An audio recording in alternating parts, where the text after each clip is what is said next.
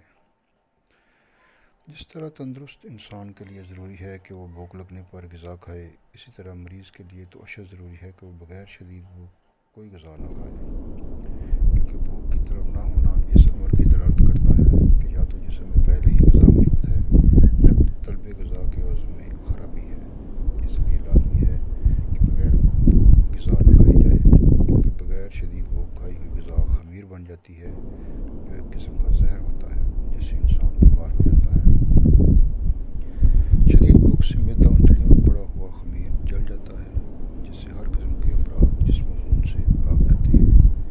شدید بھوک اگر 3 دن بھی نہ لگے تو کسی قسم کی غذا نہ کھائیں، البتہ چائے، قہوہ یا کوئی پھل کھا سکتے ہیں۔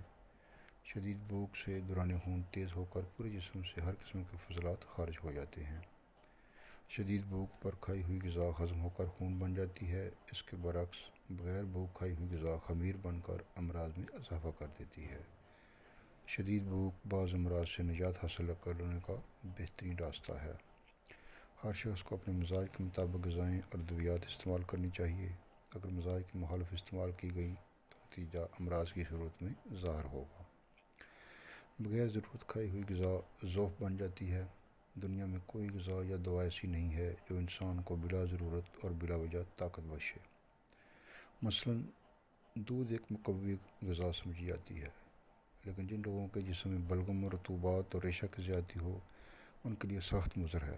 گویا جن لوگوں کے دماغ اور اعصاب میں تحریک و تیزی اور سوزش ہو، وہ اگر دودھ کو طاقت کے لیے استعمال کریں گے تو ان کا مرض روز بروز بڑھتا جائے گا اور وہ طاقتور ہونے کی بجائے کمزور ہوتے جائیں گے۔ اسی طرح دوسری مقوی اور مشہور غذا گوشت ہے۔ ہر مزاج کے لوگ اس سے طاقت حاصل کرنے کی کوشش کرتے ہیں، لیکن ایک فاضل حکیم جانتا ہے کہ گوشت کا ایک خاص مزاج ہے۔ اگر کسی انسان کا وہ مزاج نہ ہو تو اس کے لیے مفید ہونے کی بجائے نقصان دہ ہوتا ہے۔ مثلاً جن لوگوں کا بلڈ پریشر ہائی ہو، ان کو اگر بنا ہوا گوشت کھلا دیا جائے تو شدید نقصان دے گا۔ اسی طرح جن لوگوں کے جگر و گردوں میں سوزش ہو، ان کو بھی گوشت طاقت دینے کی بجائے سخت نقصان دے گا۔ اسی طرح مقوی اور مشہور غذا گھی ہے، جو اس قدر ضروری ہے کہ تقریباً ہر قسم کی غذا تیار کرنے میں استعمال ہوتا ہے، لیکن جن لوگوں کو ذوف جگر ہو وہ اگر گھی کا استعمال کریں گے تو ان کے ہاتھ پاؤں بلکہ تمام جسم پھول جائے گا، سانس کی تنگی پیدا ہو جائے گی، ایسا انسان بہت جلد مر جائے گا۔ دنیا میں کوئی ایسی دوا، مفرد یا مرکب نہیں ہے جس کو بلا وجہ اور بغیر ضرورت استعمال کریں اور وہ طاقت پیدا کرے۔ یہی وجہ ہے کہ فن علاج کو پیدا ہوئے ہزاروں سال گزر چکے ہیں، لیکن ابھی تک کوئی ایسی غذا یا دوا تحقیق نہیں ہوئی جو بلا ضرورت خون پیدا کرے یا طاقت دے۔ آج کل مارکیٹ میں طب اور ایلوپیتھی کی ہزاروں ادویات مقوی، اسپیشل ٹانک اور جنرل ٹانک کے ناموں سے فروخت ہو رہی ہیں۔ یہ ادویات نہ صرف ہمارے ملک کے کروڑوں روپے برباد کر رہی ہیں، بلکہ بہت ہی خطرناک امراض پیدا کرنے کا سبب بن رہی ہیں۔ ان ادویات کے بے جا استعمال سے تپ، ذیابیطس، ہائی بلڈ پریشر، فالج، عصبی امراض وغیرہ اس قدر بڑھ گئے ہیں کہ ہر سال ہزاروں افراد ان میں گرفتار ہو کر مر جاتے ہیں۔ لیکن افسوس کہ ملک کے کسی بھی طریقہ علاج کے معالج نے ان مقوی پیٹنٹ ادویات کو فوری طور پر بند کرنے کا مشورہ نہیں دیا تاکہ ملک کی دولت اور قوم کی صحت برباد نہ ہو۔ میدا کے علاج میں طریقہ نبوی صلی اللہ علیہ وسلم۔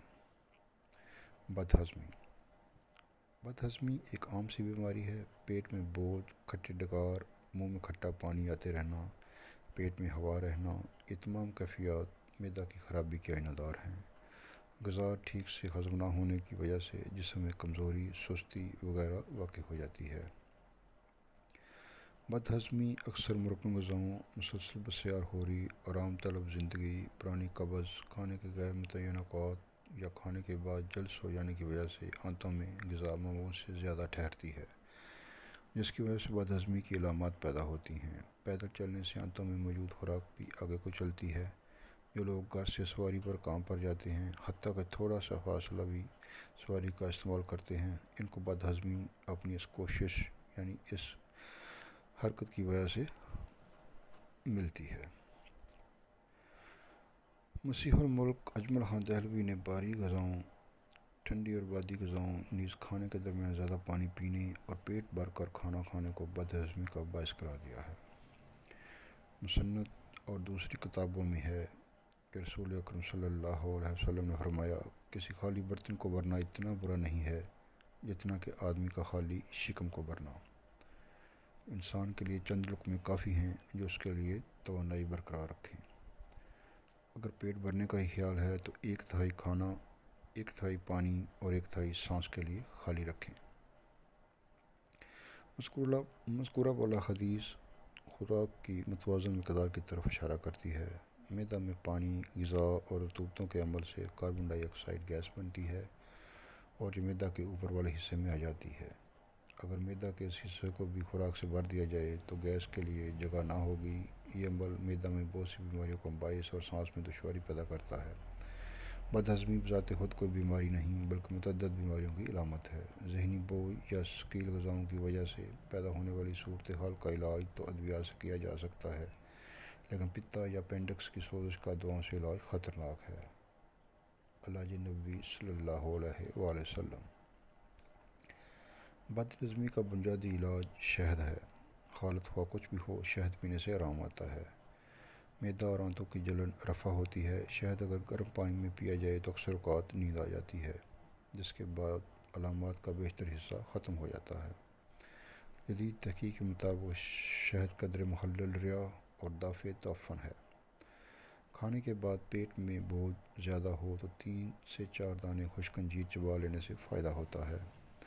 پیٹ میں اگر السر نہ ہو تو انجیر کو کچھ عرصہ لگاتار کھانا مفید رہتا ہے۔ یہ فائدہ پتا کی سوزش میں بھی جاری رہتا ہے۔ معدہ میں کینسر یا زخم کی صورت میں زیتون کا تیل ایک شافی علاج ہے۔ اکثر مریضوں میں جو کا دلیا شہد ملا کر دینا مفید رہتا ہے، کیونکہ جو کی لیس جلن کو سکون دیتی ہے۔ یہ قبض کشا اور جسمانی کمزوری کا بھی علاج ہے۔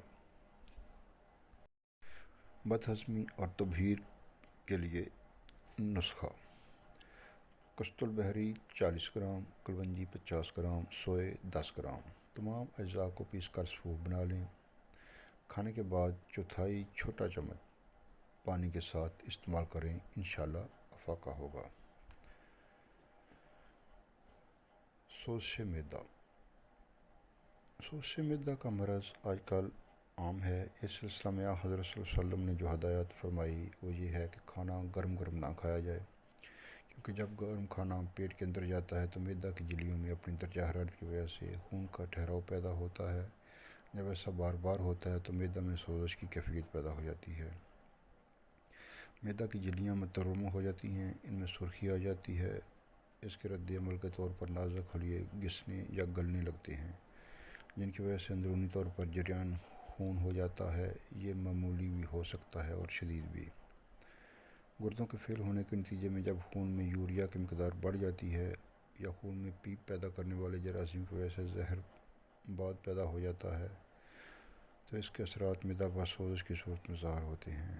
نیز سوزش اور جلن پیدا کرنے والی دواؤں مثلا اسپرین، شراب اور جوڑوں کے درد کی دواؤں فینائل اور بوٹازون کی کھانے سے پیدا ہوتی ہیں، ان سے اجتناب کریں۔ علاج: تاجدار انبیاء صلی اللہ علیہ وسلم نے معدہ کو بیماری کا گھر قرار دیا ہے۔ آپ صلی اللہ علیہ وسلم نے معدہ کی جھلیوں کی حفاظت کے سلسلہ میں متعدد اہم ہدایات عطا فرمائی ہیں، جن میں صبح کو ناشتہ جلدی کرنے کا حکم بھی ہے۔ رات بھر کے فاقہ کے بعد معدہ صبح کو خالی ہوتا ہے۔ اس وقت اگر چائے یا کافی یا لیموں کا عرق وغیرہ پیا جائے تو معدہ کی تیزابیت میں اضافہ ہوتا ہے، جس کے نتیجہ میں وہاں پر سوزش اور السر کے امکانات بڑھ جاتے ہیں۔ اس لیے آپ صلی اللہ علیہ وسلم نے الصبح خود ہمیشہ شہد پیا، جو تیزابیت کو کم کرتا ہے اور معدہ کی جھلیوں کی حفاظت کرتا ہے۔ نہار منہ شہد: ناشتہ میں جو کا دلیا شہد ڈال کر جس وقت پیٹ خالی ہو اس وقت زیتون کا تیل پلانے سے معدہ میں سوزش کا کوئی بھی عنصر باقی نہیں رہتا۔ اسہال: حضرت ابو سعید خدری رضی اللہ تعالیٰ عنہ روایت کرتے ہیں کہ ایک شخص نبی کریم صلی اللہ علیہ وسلم کی طرف حاضر ہوا اور بیان کیا کہ میرے بھائی کو اسہال ہو رہے ہیں۔ تاجدار انبیاء صلی اللہ علیہ وسلم نے فرمایا کہ شہد پلاؤ۔ وہ پھر آیا اور عرض گزار ہوا کہ دستوں میں اضافہ ہو گیا ہے۔ اسے پھر شہد ہی کی ہدایت کی گئی اور اس طرح وہ 3 مرتبہ اضافہ کی شکایت لے کر اور شہد پینے کی ہدایت لے کر چلا گیا۔ پھر وہ چوتھی مرتبہ آیا تو پھر یہی ارشاد فرمایا کہ اسے شہد پلاؤ۔ اس نے عرض کیا کہ میں نے اسے شہد پلایا ہے مگر ہر بار اس کے دست بڑھ گئے ہیں۔ رسول اکرم صلی اللہ علیہ وسلم نے فرمایا اللہ عز و جل کا فرمان سچا ہے اور تیرے بھائی کا پیٹ جھوٹا ہے۔ اس شخص نے پھر شہد پلایا تو اس کا بھائی صحت مند ہو گیا۔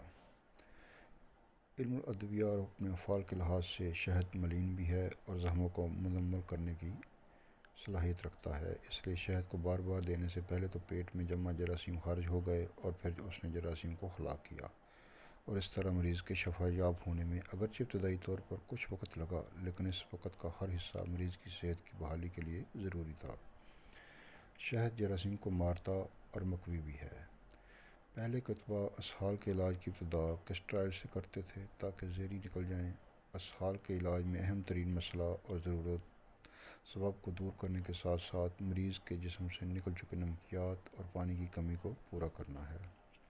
شہد وہ عظیم اور منفرد دوائی ہے جو کمزوری کو دور کرتی ہے، پانی اور نمکیات کی کمی کو پورا کرتی ہے اور جراثیم کو ہلاک کر کے آنتوں اور زخموں کو مکمل کرتی ہے۔ حضور اکرم صلی اللہ علیہ وسلم کا اس مریض کو بار بار شہد پلانے کا مقصد یہ تھا کہ ایک خاص مقدار شہد کی پلائی جائے، کیونکہ جب تک کسی بھی دوائی کی مطلوبہ مقدار استعمال نہیں کی جائے اس وقت تک خاطر خواہ فائدہ نہیں ہوتا۔ یہی وجہ ہے کہ جب خوراک پوری ہوئی مریض کو صحت ہو گئی۔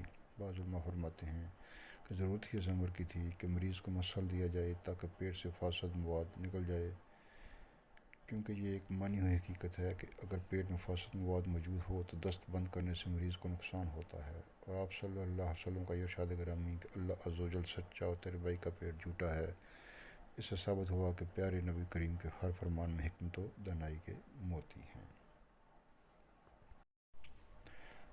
محترم ناظرین، اکثر معدہ کے لیے ایک نہایت آزمودہ نسخہ آپ کی خدمت میں پیش ہے۔ اسے بنا کر استعمال کریں اور اس کے فوائد سے اپنی صحت کو تندرست بنائیں۔ امراض معدہ کے لیے یہ ایسی پرتاثیر گولیاں ہیں جو کبھی اپنے فعل میں ناکام نہیں پائی گئیں۔ نہایت درجہ مقوی معدہ ہیں، غذا کو منٹوں میں ہضم کرتی ہیں اور خوب بھوک لگاتی ہیں۔ ریح، اپھارا، بدہضمی، درد پیٹ، ہیضہ وغیرہ کے لیے کمال درجہ کی مفید ثابت ہوئی ہیں۔ یہ کمزور معدہ کے مایوس مریض اس سے ضرور فائدہ اٹھائیں۔ ہفتہ 10 دن کے استعمال سے ہی معدہ اس قدر طاقتور ہو جائے گا کہ آپ ثقیل سے ثقیل یعنی جتنی بھی ہیوی بھاری غذا کھائیں گے وہ فوری ہضم ہو کر جزو بدن بنیں گی، اور جب خوراک جزو بدن بن جائے ہضم ہو کے تو پھر انسان کو کبھی کوئی بیماری نہیں لگتی۔ ہر مطلب میں اور ہر بال بچوں والے گھرانوں میں ان کی موجودگی نہایت ضروری ہے۔ ایسے دوست احباب جو مقوی باہ اور مغلظ استعمال تو کرتے ہیں لیکن ان سب مقویات وغیرہ کو ہضم کرنے اور جزو بدن بنانے کی طاقت نہیں رکھتے، تو وہ پہلے یہ اکثیر معدہ گولیاں استعمال کریں، پھر جریان، احتلام اور مقوی مرکبات استعمال کریں۔ یعنی احتلام اور مقوی جریان کی کوئی بھی دوائی اگر آپ استعمال کرتے ہیں جو آپ کو فائدہ نہیں دے رہی تو اس کا مطلب ہے کہ آپ کا معدہ اس کو قبول نہیں کر رہا۔ پہلے اپنے معدے کی اصلاح کریں، اپنے معدے کو طاقتور بنائیں، اور پھر اگر آپ وہی دوائی استعمال کریں گے تو وہ جزو بدن بن کے آپ کو فائدہ دے گی۔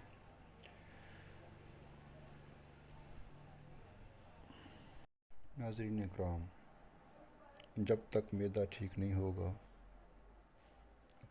کوئی بھی دوا جسم کو فائدہ نہیں دے سکتی، اس لیے ہر دوائی استعمال کرنے سے پہلے آپ یہ خود چیک کریں کہ